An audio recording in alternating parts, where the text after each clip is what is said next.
जय श्री राधे, जय श्री कृष्णा। मेरे प्रिय भक्तों, कैसे हो आप? उम्मीद है सभी बहुत अच्छे होंगे।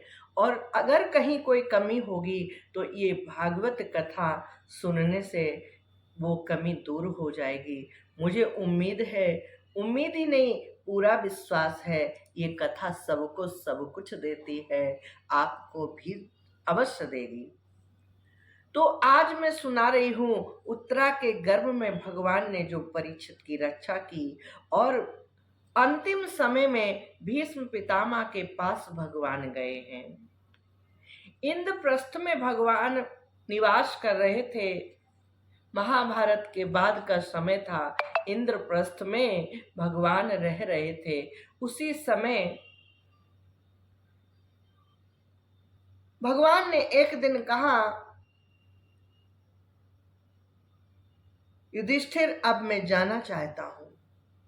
अर्जुन, युधिष्ठिर पांडवों से कहा, मैं जाना चाहता हूं। युधिष्ठिर ने कहा, गोविंद आप जाओगे, आपको हम बहुत मिस करेंगे, आपके बिना ये हमारा संसार सूना हो जाएगा। अर्जुन तो बहुत उदास हो गए। ऐसा लगा जैसे उन्हों किसी ने कोई अनहोनी बात कह दी हो जो नहीं होनी चाहिए। अर्जुन उनके साथ खाते पीते, उठते बैठते, टहलते, सोते, हर काम कृष्ण गोविंद के साथ करते थे। हर काम कृष्ण के साथ करते थे, गोविंद के साथ करते थे। इस कारण अर्जुन बहुत उदास हो गए। लेकिन युधिष्ठिर ने कहा, गोविंद जाना है तो जाना ही पड़ेगा, लेकिन उससे पहले एक काम करो।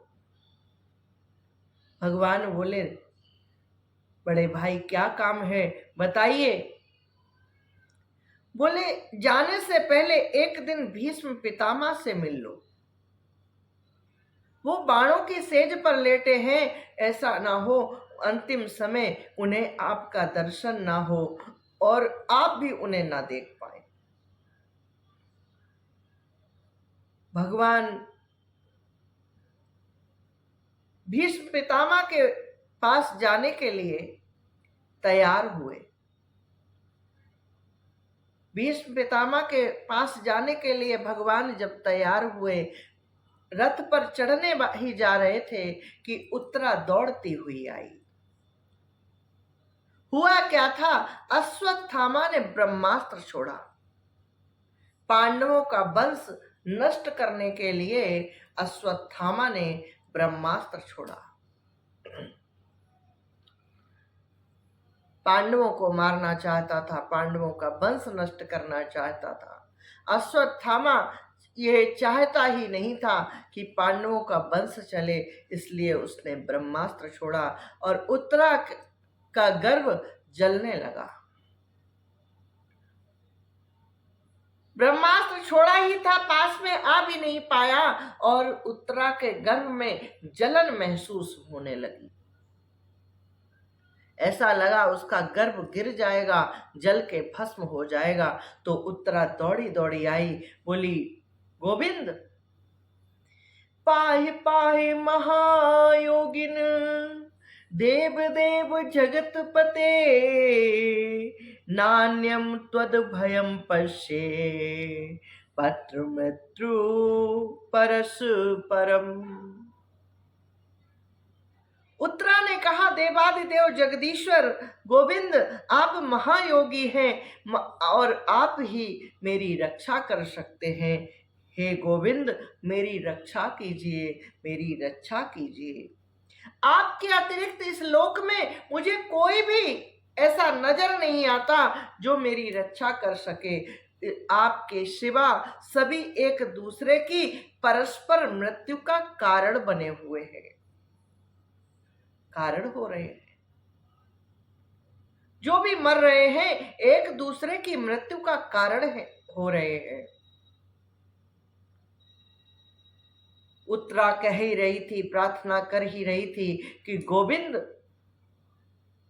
बाल कृष्ण, मेरे गोविंद जो कि बड़े हो गए थे, और देखते देखते ही उन्होंने बहुत छोटा स्वरूप धारण कर लिया। एक अंगुल के समान उन्होंने रूप बनाया और वो उत्तरा के मुख से गर्भ में प्रवेश कर गए। कोई कहते हैं नासा छिद्र से कर गए, कोई कहते हैं मुख से प्रवेश कर गए। तो इसमें कुछ भ्रांतियां हैं, शास्त्रों में अलग अलग वर्णन संतों ने लिखा।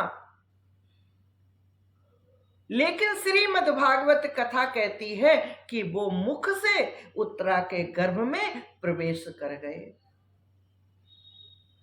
परीक्षित के सामने जाकर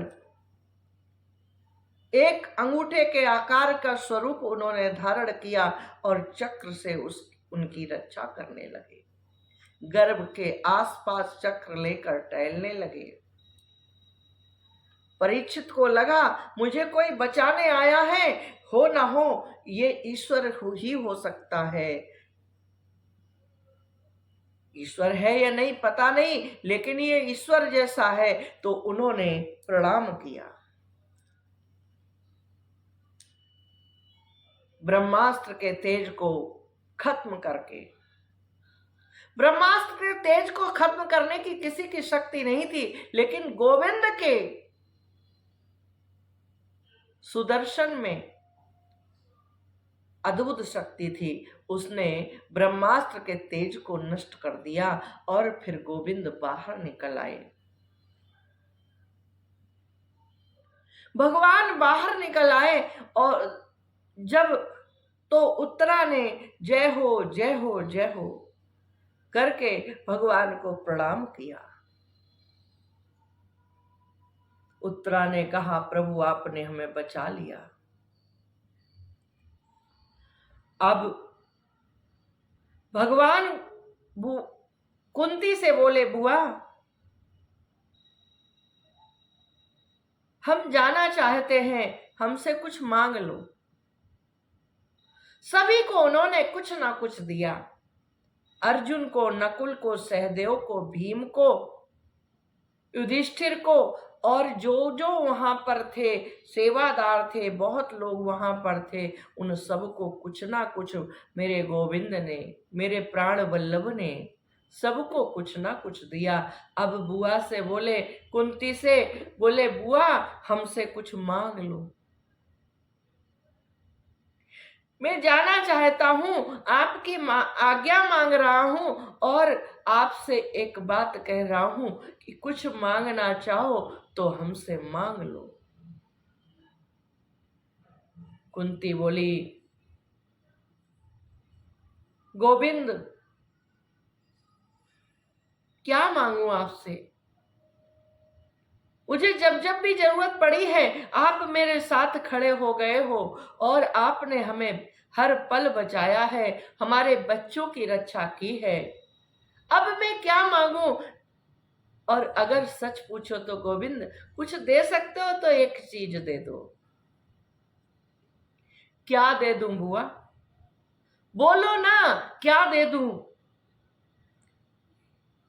कुंती ने कहा मेरे गोविंद, मेरे प्राण प्यारे, मेरे लाल, अगर कुछ दे सकते हो तो मुझे पग पग पर विपत्तियां दे दो। मेरे जीवन में पग पग पर विपत्तियां आती रहे जिससे कि तुम मुझे छोड़कर कहीं ना जाओ। मेरे हर पल जीवन में विपत्तियां खड़ी रहे जिससे तुम मेरे साथ खड़े रहो। और मुझे क्या चाहिए? भगवान की आंखों में, भगवान के नेत्रों में आंसू छलछला आए। बोले बुआ और कुछ मांगने को नहीं मिला? पूरा जीवन दुख में बीता, क्या अभी तक आपका पेट दुख से नहीं भरा? पूरे जीवन आपने दुख सहे, क्या आप दुख से परेशान नहीं हुई?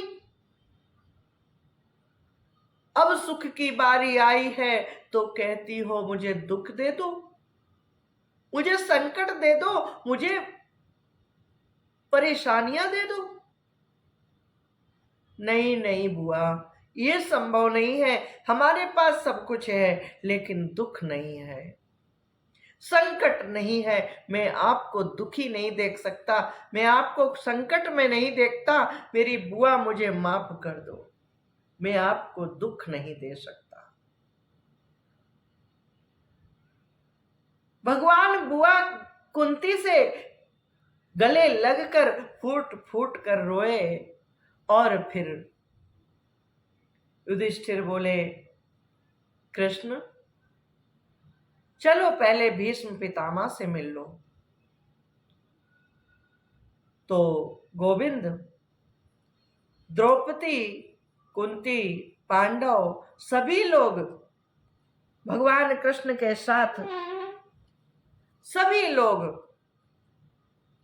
भीष्म पितामह के पास गए, जहां पर भीष्म पितामह बाणों की सेज पर सोए हुए थे।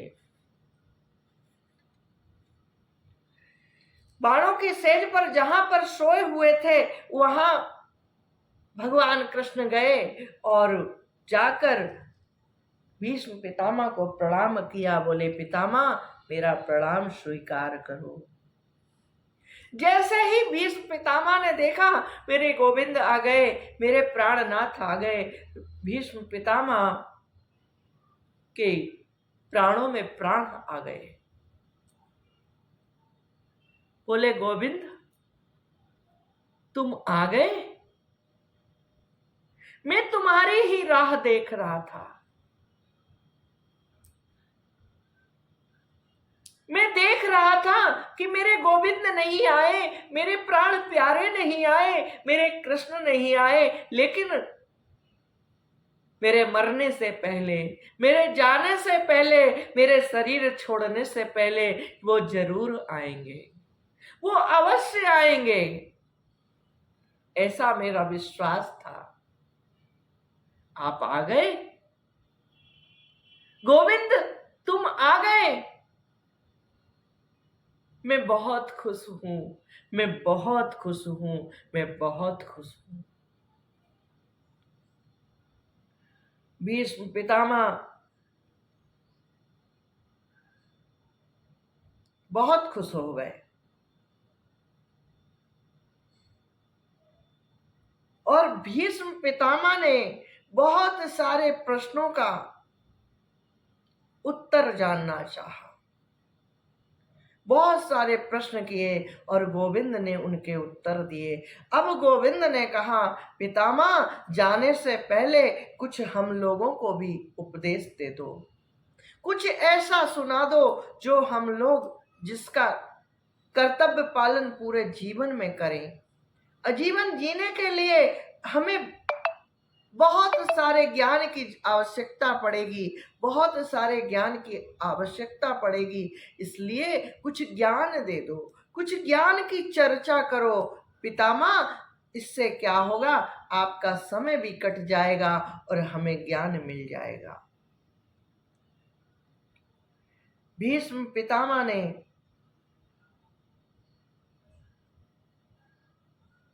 संसार को जीने की कला बताई।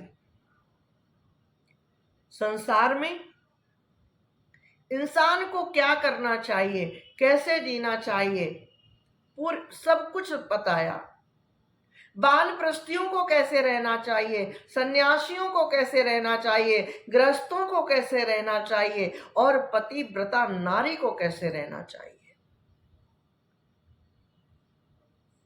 जब पितामह बता रहे थे तो द्रौपदी हंस पड़ी। द्रौपदी मन ही मन हंसने लगी। उनके चेहरा बताने लगा कि इन्हें बहुत तेज हंसी आ रही है। भीष्म पितामह बोले, बेटी कुछ कहना चाहती हो? तो द्रौपदी बोली, क्षमा चाहती हूं पितामह,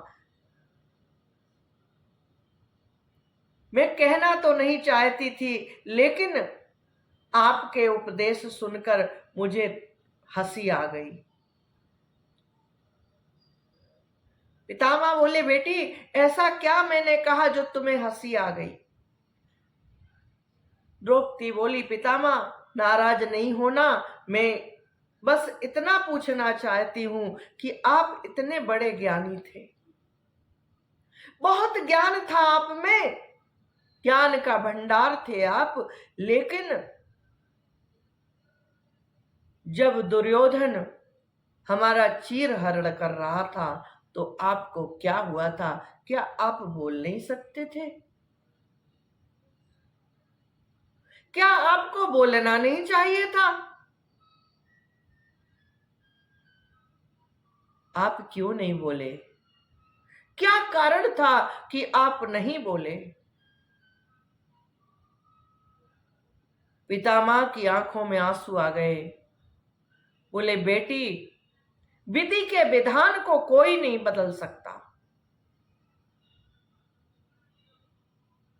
संसार में जो कुछ होना है, जैसे होना है, जहां होना है, होकर ही रहता है। बड़े बड़े ज्ञानियों की बुद्धि चकरा जाती है, बड़े बड़े ज्ञानी बैठे रहते हैं, फेल हो जाते हैं, वो कुछ नहीं कर पाते। मैं प्रमाण हूं इस बात का कि जब कोई बहुत बड़ी प्रबल होनी होती है तो बड़े बड़े ज्ञानी वहां पर चुप रह जाते हैं, कुछ बोल नहीं पाते। अगर मैं उस दिन बोल देता, अगर मैं उस दिन बचाने का प्रयास करता,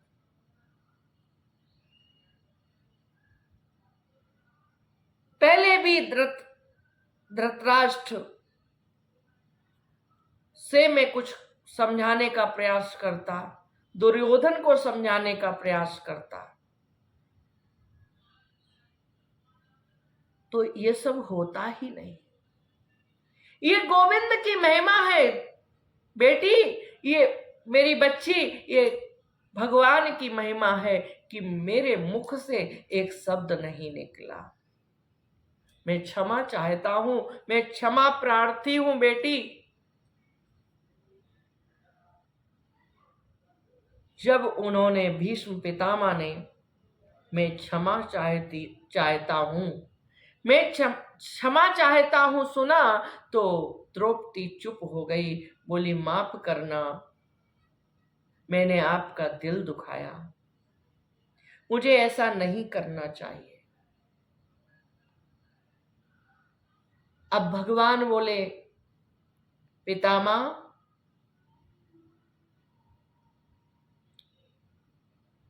और कुछ कहना चाहते हो? हमसे कुछ कहना चाहते हो? भगवान को लग रहा था पितामह हमारे लिए कुछ सोच रहे हैं, कुछ बोलना चाहते हैं। पितामह बोले, हाँ गोविंद, किससे कहूंगा? एक तुम ही तो हो जिससे मैं कह सकता हूं।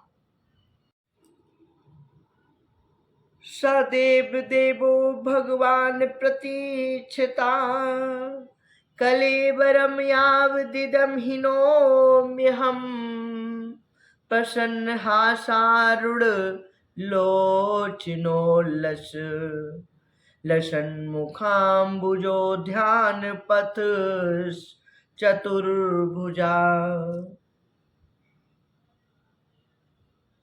वे ही देव देव भगवान, हे गोविंद, हे देव भगवान, अपने प्रसन्न हास्य और रक्त कमल के समान अरुण नेत्रों से मैं इतना कहना चाहता हूं, वे ही जो जगत की रक्षा करते हैं, जगत का पालन करते हैं, जगत का संहार करते हैं, वे भगवान, वे देव देव भगवान प्रसन्न हास्य और रक्त कमल के समान अरुण नेत्रों से, उल्लसित मुख वाले चतुर्भुज रूप से, जिसका और लोगों को केवल ध्यान में दर्शन होता है,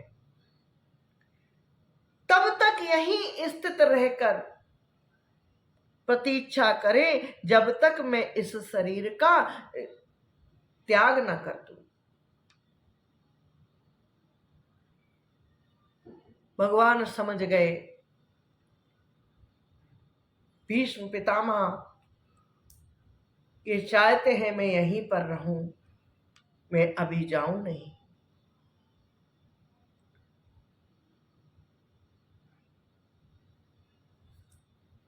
कहने लगे जिस समय महाभारत युद्ध चल रहा था, मैंने प्रतिज्ञा कर ली थी कि मैं श्री कृष्ण को शस्त्र ग्रहण कराकर ही छोड़ूंगा। उसे सत्य और ऊंची करने के लिए उन्होंने अपनी शस्त्र ग्रहण न करने की प्रतिज्ञा को तोड़ दिया। उस समय वे रथ के नीचे कूद पड़े और जैसे सिंह हाथी को मारने के लिए दौड़ता है, हाथी को मारने के लिए टूट पड़ता है, वैसे ही रथ का पहिया लेकर मुझ पर झपट पड़े। वे उस समय इतने वेग से दौड़े कि उनके कंधे का दुपट्टा नीचे गिर गया और पृथ्वी कांपने लगी। हे गोविंद, मैं उन भगवान से कहता हूं जब तक मेरे प्राण न निकले तब तक वो यहीं पर रहकर प्रतीक्षा करे। मैं कह रहा हूं, लेकिन हमारी ये प्रार्थना है कि वो यहीं पर रहकर प्रतीक्षा करे। लेकिन एक प्रार्थना और है कि वो चतुर्भुज रूप से यहां प्रतीक्षा करे। जब भीष्म पितामह ने ये प्रार्थना की कि चतुर्भुज रूप से वो यहां रहकर प्रतीक्षा करे, मैं उन्हें देखना चाहता हूं, उनका दर्शन करना चाहता हूं जिसका लोग ध्यान में दर्शन करते हैं, तो भगवान ने उसी समय चतुर्भुज रूप धारण कर लिया। श्रीमद् भागवत कहती है उस समय भगवान ने चतुर्भुज रूप धारण किया है और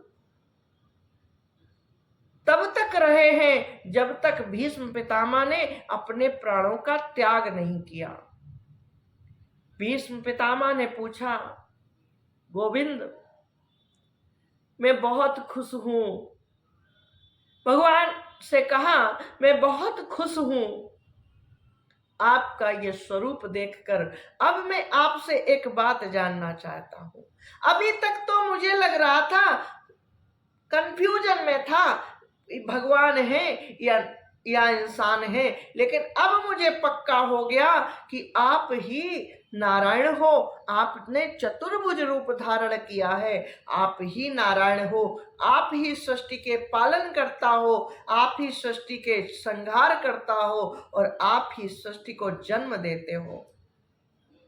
अब मुझे विश्वास हो गया, लेकिन इसलिए अब मैं आपसे एक प्रश्न कर रहा हूं। भगवान बोले, पितामह मैं आपके हर प्रश्न का जवाब देने के लिए तैयार हूं, पूछिए क्या पूछना चाहते हैं। पितामह ने कहा, गोविंद मैं एक बात जानना चाहता हूं।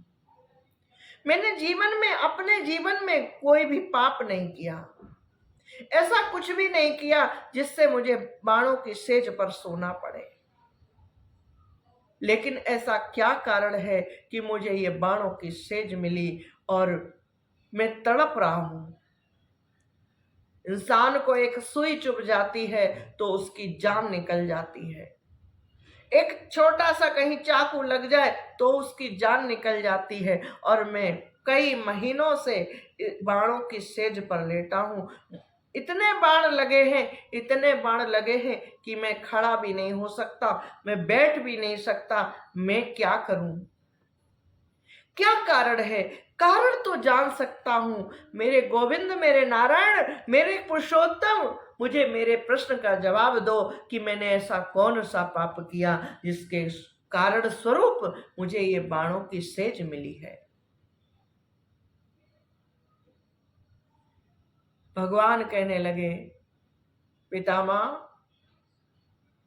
आप कोई साधारण पुरुष नहीं है, आप एक दिव्य आत्मा हैं, कोई साधारण मानव नहीं है। आप एक सिद्ध आत्मा है, एक दिव्य आत्मा है। आपके अंदर वो शक्ति है कि आप पूर्व जन्मों को भी देख सकते हैं, पूर्व जन्मों के कर्मों को भी देख सकते हैं और सब समझ सकते हैं। पितामह बोले, गोविंद आप कहना क्या चाहते हो? भगवान ने कहा, पितामह मैं सिर्फ इतना कहना चाहता हूं कि आप अपने पूर्व जन्मों को देखो। आपने इस जन्म में कोई पाप नहीं किया, मैं मानता हूं कोई पाप नहीं किया, लेकिन आप पूर्व जन्मों को देखो। जब भगवान ने आदेश किया, पितामह अपने पूर्व जन्मों में को देखने लगे, ध्यान में चले गए और पूर्व जन्मों को देखने लगे। एक जन्म देख डाला, दूसरा जन्म देख डाला, तीसरा जन्म देख डाला, चौथा, पांचवा, छठा, सातवां जन्म देख डाला। जब 7 जन्मों तक देख गए तो पितामह बोल पड़े, बोले, गोविंद मैंने कोई पाप नहीं किया, मैंने 7 जन्मों तक अपने को देख लिया, मैंने कोई पाप नहीं किया, मैंने बहुत सात्विक जीवन जिया है, मैंने कोई पाप किया ही नहीं है। भगवान हंसने लगे, मुस्कुराने लगे, बोले, पितामह इंसान के सिर्फ 7 जन्म नहीं होते, इंसान के हजारों जन्म होते हैं, सैकड़ों ही नहीं होते, 7 नहीं होते, सैकड़ों नहीं होते, हजारों जन्म होते हैं। आप और पीछे जाओ, और पीछे जाओ, और पीछे जाओ। जब भगवान ने इस तरह कहा तो पितामह 8वां, 9वां, 10वां इस तरह से देखते देखते देखते देखते 99 जन्मों तक का देख डाला। जब 99 जन्म पूरे देख लिए तो पितामह चीख पड़े। पितामह को झुंझलाहट होने लगी, उलझन होने लगी और वो चीख पड़े, गोविंद मैंने कोई पाप नहीं किया, मैंने कोई पाप नहीं किया, मैंने कोई पाप नहीं किया गोविंद, मैंने 99 जन्मों को देख डाला, मैंने कोई पाप नहीं किया।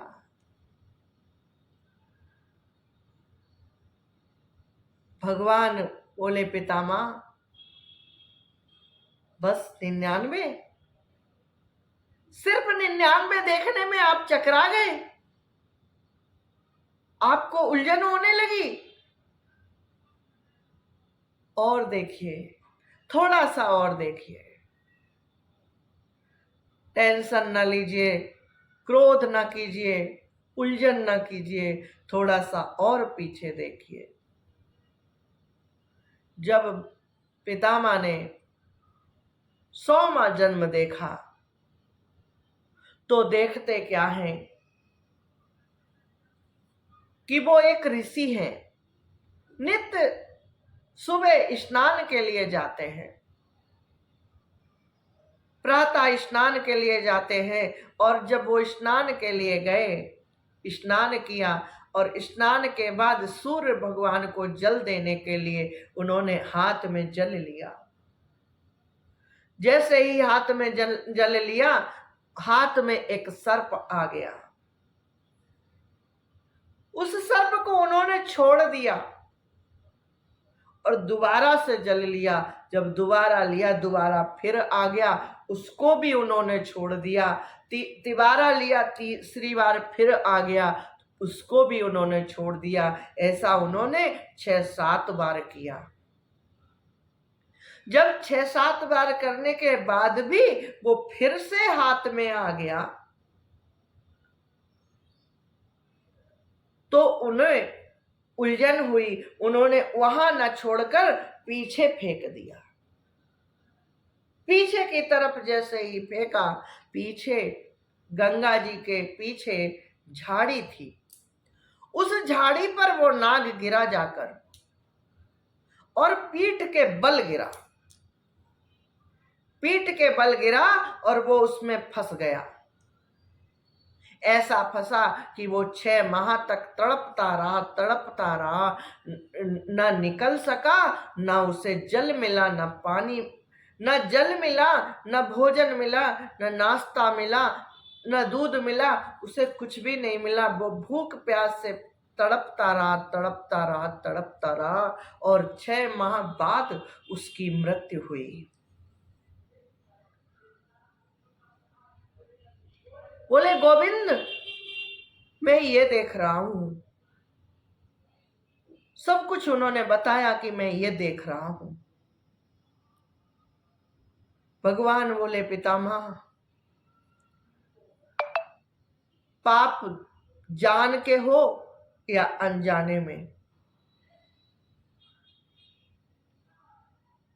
उसका फल तो मिलना ही है। भीष्म पितामह बोले अनजाने में किए हुए पाप का भी फल मिलेगा गोविंद। बोले सतयुग द्वापर त्रेता में तो यही है कि अनजाने में भी हो, भूल के भी हो, तो भी उसका फल मिलता है। ये उसी पाप का फल है जो आप बाणों की सेज पर पड़े हैं। ये वही वो झाड़ी कांटों की थी जिस पर वो नाग फंसा था। अब यहां कांटे तो संभव नहीं थे, वो कांटे ही बाण बनकर आपकी पीठ में लगे हैं, आपके शरीर में लगे हैं। पितामह बोले अब मुझे सुकून है। नारायण, मेरे गोविंद, मेरे प्राण वल्लभ, अब मुझे बड़ा सुकून है। कम से कम मैं प्रारब्ध से मुक्त हो रहा हूं। प्रारब्ध जो है वो कट रहा है, पूर्व जन्मों के जो पाप हैं वो कट रहे हैं, मैं मुक्त हो रहा हूं। इस बात को लेकर मैं बहुत खुश हूं। भगवान चतुर्भुज रूप धारण कर लिया और दक्षिणायन का समय बीतने तक भगवान वहीं पर रहे। ज्ञान चर्चा चलती रही। कभी भीष्म पितामह ज्ञान देते, कभी भगवान ज्ञान देते, दोनों एक दूसरे को ज्ञान देते रहे और संसार के लिए वो ज्ञान वरदान बन गया। भगवान जो करते थे, महात्मा पुरुष जो करते थे, वो अपने लिए नहीं संसार के लिए करते थे, ऐसा हमें मानना चाहिए।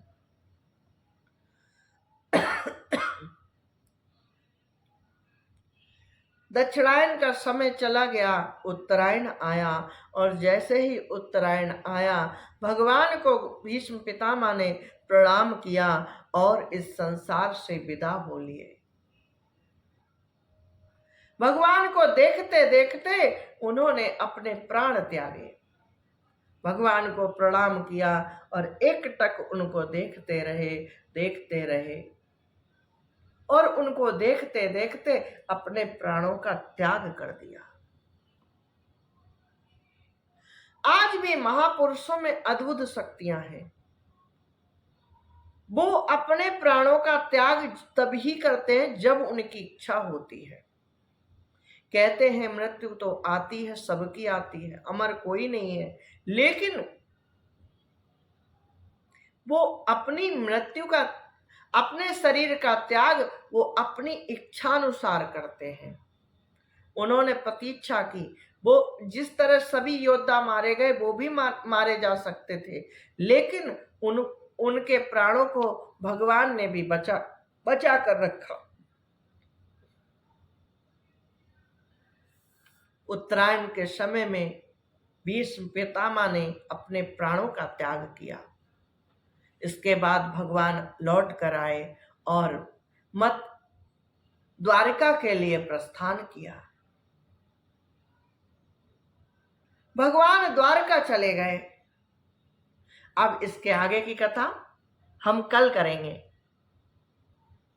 बहुत सुंदर कथा है, अद्भुत कथा है। आप लोग पूरा देखा करिए, पूरा सुना करिए। संगीतमय नहीं है, हम क्षमा चाहते हैं। घर में बैठकर कथा कर रहे हैं, संगीतमय बनाना हमारे हाथ में नहीं है। लेकिन हम पूरा प्रयास कर रहे हैं आपको आनंद आए। वीडियो पसंद आई हो तो लाइक कीजिएगा, कमेंट कीजिएगा, ज़्यादा से ज़्यादा शेयर कर दीजिएगा और चैनल पर नए आए हैं तो चैनल को सब्सक्राइब करना ना भूलिएगा और अपना बहुत ख्याल रखिएगा और हर रोज पूरी कथा सुना करिए। अद्भुत कथा है, आनंदमयी कथा है और सबसे बड़ी बात पता क्या है? कथा हमारे पापों को धोती है। अगर हम ध्यान से सुनते हैं, उसमें रम जाते हैं, थोड़ी देर के लिए अपने को भूल जाते हैं, तो वो बहुत बड़ा लाभ देती है, बहुत बड़ा पुण्य देती है और वो पुण्य हमारे प्रारब्ध को खत्म करता है, हमें एक नया जीवन देता है, बहुत सुंदर जीवन देता है। जब तक हम जीते हैं बहुत सुखी जीवन जीते हैं और जब मरकर जाते हैं तो जैसा हमें जीवन चाहिए, जहाँ चाहिए, जो चाहिए वैसा ही मिलता है। इसलिए पूरी कथा सुना करिए और कथा पसंद आए तो लाइक, कमेंट, शेयर करिए। चैनल को सब्सक्राइब करना ना भूलिए। अपना बहुत ख्याल रखिएगा। टेक केयर, बाय, शुभ रात्रि।